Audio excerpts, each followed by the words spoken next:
morning. It is Thursday, September 30th. I'm Maureen Kyle with your 3 News Now morning update. Danielle is on assignment. Today is the last day of September, but Northeast Ohio isn't done with the 80s quite yet. Carrie Coleman is taking a look at today's forecast. Carrie, good morning. Maureen, it's going to be a gorgeous day today. Thanks to high pressure, we do have this high pressure dome camped out over the top of us, which means sinking air, loads and loads of sunshine.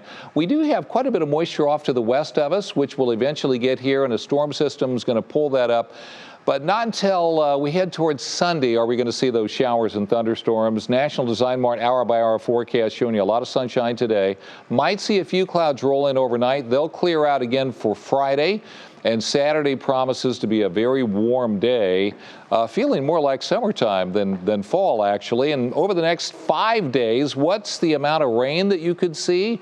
Well, anywhere from about an inch to about an inch and a half here across Northeast Ohio. And tomorrow on the hour, you're not going to have to worry about rain. You might see some early fog like we have out there this morning. And then as we move through the day, nothing but sunshine and those temperatures into the middle 70s. Let's take a look at the forecast for you today.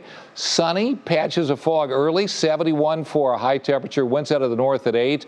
7:10 is going to be your sunset. Fair skies, cool overnight, down to 47. Light winds, and then tomorrow, Friday, absolutely gorgeous. Loads of sunshine, 74 for the high. Union Home Mortgage 7-day outlook showing you 80 there on Saturday. We'll call it partly cloudy. Then a likelihood of thunderstorms on Sunday and a chance of showers, maybe even a thunderstorm there on Monday, on into Tuesday and Wednesday. But Maureen, enjoy these next couple of days. All right, Carrie, thank you so much. And we start with the latest on COVID-19.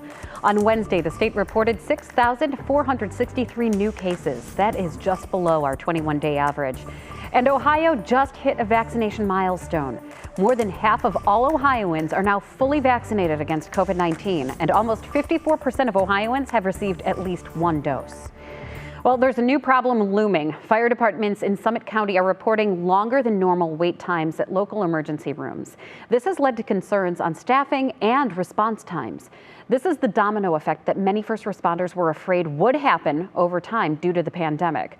Earlier this week, we learned SUMA would be reducing hospital beds by about 20%. Staffing shortages were cited as a factor along with the surge of patients during the COVID-19 pandemic. The Greene Fire Department reports that they've seen wait times as long as 2 hours, with 3 instances reported last month.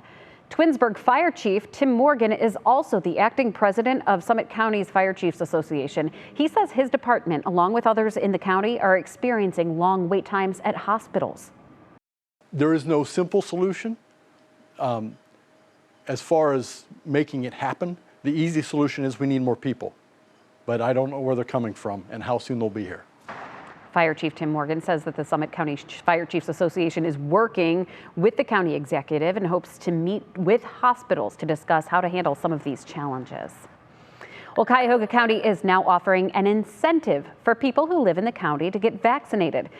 Residents who get the vaccine at a community clinic will receive $100. There's a clinic planned for today. It's at the McCafferty Health Center on Lorraine Avenue from 1 until 6:30 p.m. Both walk-ins or appointments are welcome. Well, the CDC has issued an urgent advisory for pregnant women, telling them to get vaccinated against COVID-19. Right now, only about 1 in 3 pregnant women are vaccinated. Experts say that contracting COVID while pregnant carries a 2-fold risk of being admitted to intensive care and a 70% risk of death. So far, at least 161 pregnant women have died from the virus.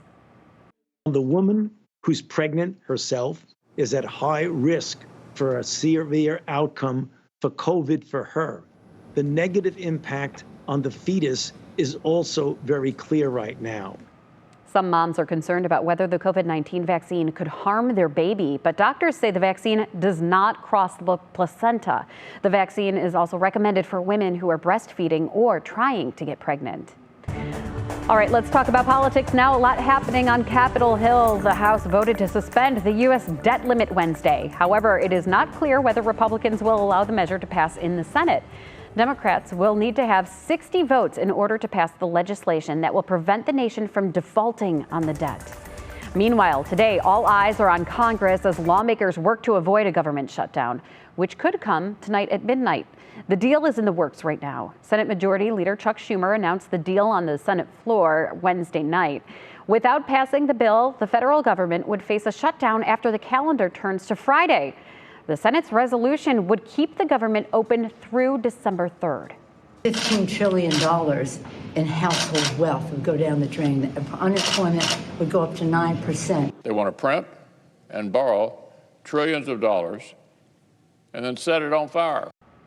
If the government shuts down Friday, it would be the first time during the pandemic putting hundreds of thousands of federal workers on furlough.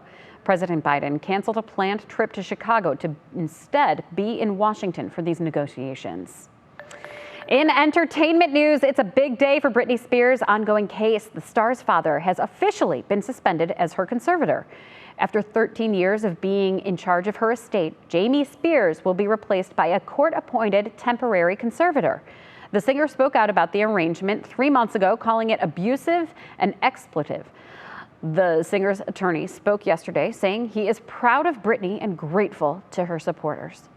Britney Spears has been faced with a decade-long nightmare, a Kafkaesque nightmare, orchestrated by her father and others.